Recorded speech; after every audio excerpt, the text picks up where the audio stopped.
नमस्कार। पिछले व्याख्यान में हमने नगर की विशेषताएं हम कर रहे थे। हमने नगर की कुछ विशेषताएं पढ़ी।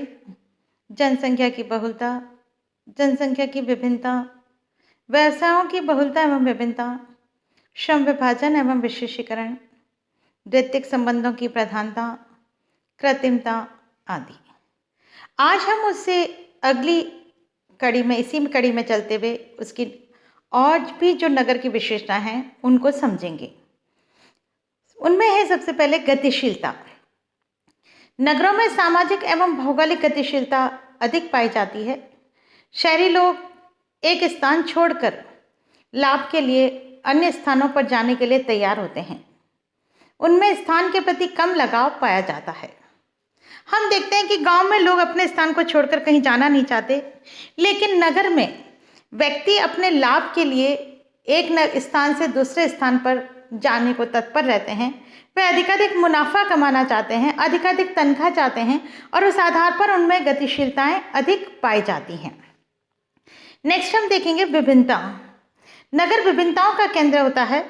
धर्म, भाषा, संस्कृति, प्रथा, रीति रिवाज, व्यवसाय, पहनावा, रुचि, हित आदि के आधार पर नगर में अनेक विभिन्नताएं पाई जाती हैं।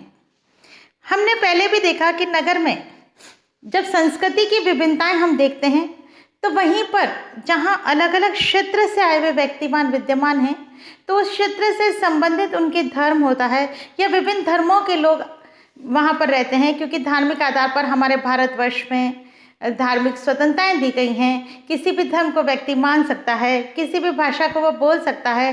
तो यहाँ पर अलग अलग क्षेत्र की भाषाओं को बोलने वाले, अलग अलग संस्कृति को मानने वाले व्यक्ति, अलग अलग रीति रिवाजों और प्रथाओं से जुड़े हुए व्यक्ति हम नगरों में देखते हैं और इसीलिए यहाँ पर सांस्कृतिक आदान प्रदान अधिक होता है और यहाँ पर एक दूसरे की प्रथाओं से भी हमें परिचय मिलता है। नेक्स्ट है व्यक्तिवादिता।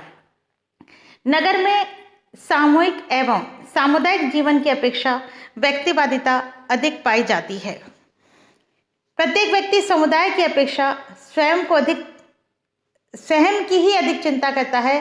वह स्वार्थी होता है। वह अपने हित के लिए, अपने कार्य के लिए दूसरों को नुकसान पहुंचाने में भी नहीं चूकता है। उसे लगता है कि पहले मुझे अपने हितों को पूरा करना है, मेरे हितों की पूर्ति करनी है, तभी वह किसी अन्य के हित की तरफ ध्यान देगा, अन्यथा नहीं देता। इस तरह से नगर में व्यक्तिवादिता अधिक पाई जाती है। हम दूसरे शब्द में अगर ये इसको समझाएं कि अगर एक पड़ोस में जो व्यक्ति रह रहा है वह व्यक्ति उसको भी नहीं जानता, क्योंकि उससे कोई स्वार्थ नहीं होगा जब तक वह उससे उसका परिचय नहीं होता है। नेक्स्ट है सामाजिक समस्याएं। वर्तमान में नगर अपराध, बाल अपराध, वेश्यावृत्ति, बेकारी, गंदी बस्तियां, पागलपन, निम्न स्वास्थ्य, कुपोषण, वर्ग संघर्ष, वायु प्रदूषण एवं बीमारी आदि अनेक समस्याओं के केंद्र बन गए हैं। नगर में हमें अधिक समस्याएं दिखाई देती है, क्योंकि जहाँ जनसंख्या की अधिकता होगी वहाँ पर समस्याएं भी अधिक पाई जाती हैं। शिक्षा एवं संस्कृति के केंद्र। नगर में विभिन्न प्रकार की शिक्षण संस्थाएं, विद्यालय, महाविद्यालय व विश्वविद्यालय तथा प्रशिक्षण संस्थान होने से सभी विषयों की शिक्षा एवं ज्ञान उपलब्ध होता है। कला, संगीत, चिकित्सा, विज्ञान, इंजीनियरिंग, प्रौद्योगिकी एवं मशीन से संबंधित ज्ञान देने वाली शिक्षण संस्थाएं नगरों में ही पाई जाती है। नगर विभिन्न प्रकार की भाषा, साहित्य एवं ज्ञान का प्रतिनिधित्व करते हैं। वे मानव सभ्यता के विकास की कहानी को प्रकट करते हैं। नगर का पर्यावरण व्यक्ति के व्यक्तित्व के विकास में सहायक है। नेक्स्ट हम देखेंगे राजनीतिक गतिविधियों के केंद्र। नगर राजनीतिक दृष्टि से भी महत्वपूर्ण है। नगर में ही सरकार के विभिन्न विभाग एवं कार्यालय होते हैं। वहाँ पर राज्यों की राजधानियाँ, सैनिक छावनियाँ एवं विभिन्न राजनीतिक दलों के मुख्यालय होते हैं। अतः सरकार एवं राजनीतिक दल भी अपनी नीति एवं भावी कार्यक्रमों का निर्धारण नगरीय महत्व को ध्यान में रखकर करते हैं। अधिकांश राजनीतिक आंदोलन नगरों से ही आरंभ होते हैं। इस प्रकार नगर लोगों को राजनीतिक प्रशिक्षण एवं जागरूकता प्रदान करते हैं। नेक्स्ट है सुरक्षा। नगर में पुलिस, गुप्तचर, जेल, न्यायालय आदि होने के कारण लोगों को जीवन के खतरों, चोरी, हत्या, लूटपाट आदि से सुरक्षा प्राप्त होती है। आर्थिक संकट में भी रोजगार के विभिन्न अवसर उपलब्ध होने के कारण वहाँ आर्थिक सुरक्षा एवं मानसिक संतोष प्राप्त होता है। अतः व्यक्ति अपना जीवन रचनात्मक कार्यों में लगा सकता है और जीवन के संकटों के प्रति निश्चिंत हो सकता है। इस तरह से नगर में सुरक्षा के कुछ औपचारिक साधन हमें देखने को मिलते हैं और उस तरह से व्यक्तियों की सुरक्षा की जाती है। स्वास्थ्य एवं मनोरंजन की सुविधा। नगर में विभिन्न प्रकार की चिकित्सा एवं दवाओं की सुविधा उपलब्ध होने से लोगों को रोग की रोकथाम एवं मुक्ति में सहायता मिलती है। नगर में सिनेमा, रेडियो, टेलीविज़न, नाट्यशाला, संगीत, नृत्य एवं कला के केंद्रों के कारण लोगों का मनोरंजन की पर्याप्त सुविधाएं उपलब्ध होती हैं, जिससे कि वे दिन भर की थकान से मुक्ति पाकर ताजगी प्राप्त कर सकते हैं।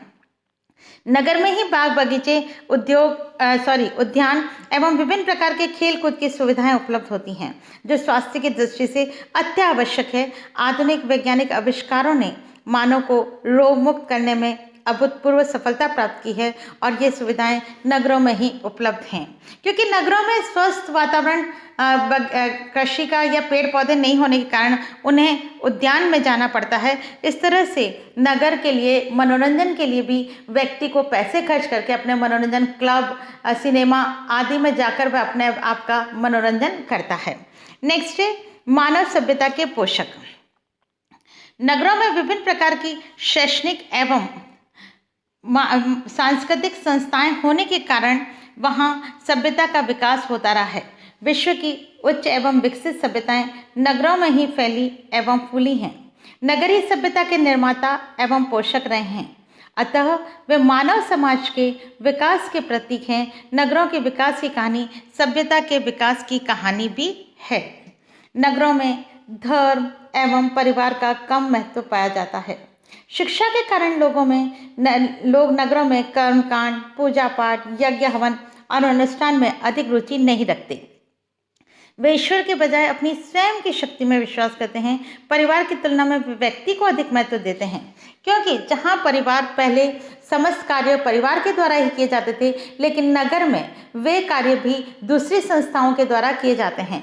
जैसे बच्चों के पालन पोषण का कार्य क्रैश के द्वारा किया जाता है, जो कि हमारे खाने का, हमारे भोजन की पूर्ति का कार्य परिवार के द्वारा किया जाता था, वह आज विभिन्न होटलों, टिफ़िन संस्थाओं के द्वारा भी किया जाता है, क्योंकि वहाँ पर महिलाएं भी रोजगार में अपना योगदान देती हैं। अतः दूसरी संस्थाओं ने इन सभी कार्यों को अपने आप में ओढ़ लिया है।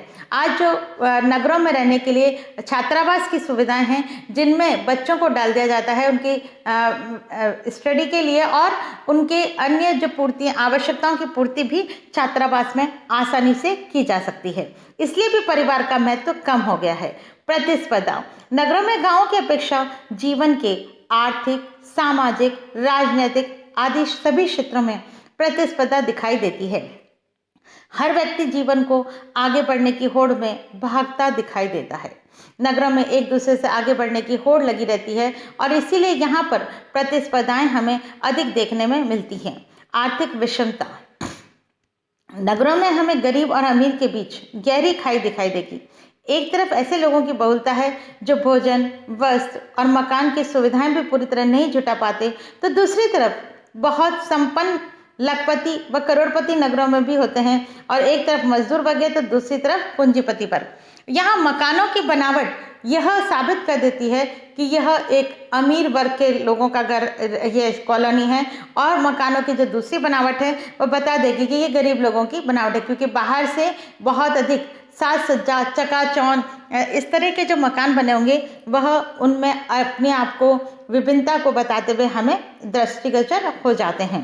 यातायात एवं संदेशवाहन की सुविधाओं की बहुलता नगरों में ही पाई जाती हैं।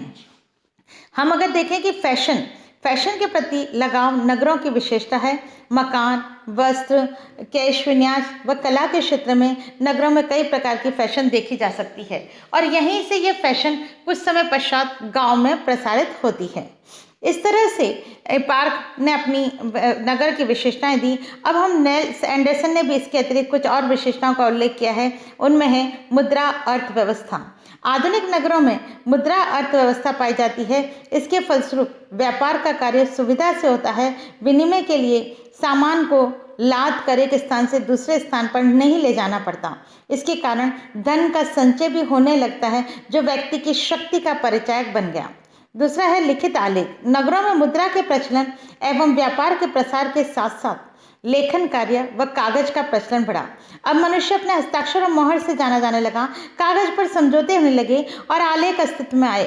पुलिस एवं न्यायालय लिखित आलेखों को अधिक विश्वसनीय मानते हैं, अतः नगरों में अधिकांश कार्य लिखित रूप में होता है। आविष्कार एवं तकनीकी। नगरों में विकसित तकनीकी शिक्षा एवं प्रशिक्षण पाया जाता है। फलस्वरूप यह नित्य नए आविष्कार जन्म लेते हैं। अनेक प्रकार की समस्याओं का नगर के लोगों का सामना करना पड़ता है, जिन्हें हल करने के लिए नए नए आविष्कार एवं प्रविधियों को खोज करते रहते हैं। आज हम आविष्कार की बात करें तो नगरों में आज जो कंप्यूटर, इंटरनेट आदि के आधार पर आज जो हमारा विकास हुआ है वह अविश्वसनीय है और यह विकास दिन प्रतिदिन और अधिक बढ़ता जा रहा है। सुदृढ़ प्रशासन।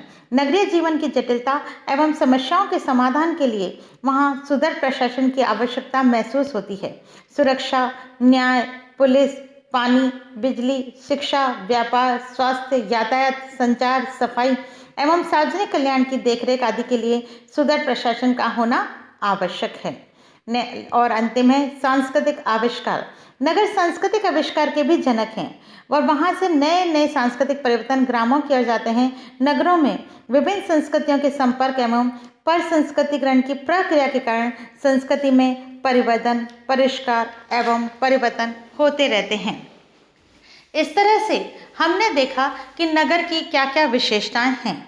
गांव और नगर एक दूसरे से कहाँ किस तरह से पृथक हैं, यह हमने समझा। अब अगले व्याख्यान में हम गांव और नगर के बीच की तुलनात्मक स्वरूप को देखने का प्रयास करेंगे। इसी के साथ ये व्याख्यान समाप्त होता है। धन्यवाद।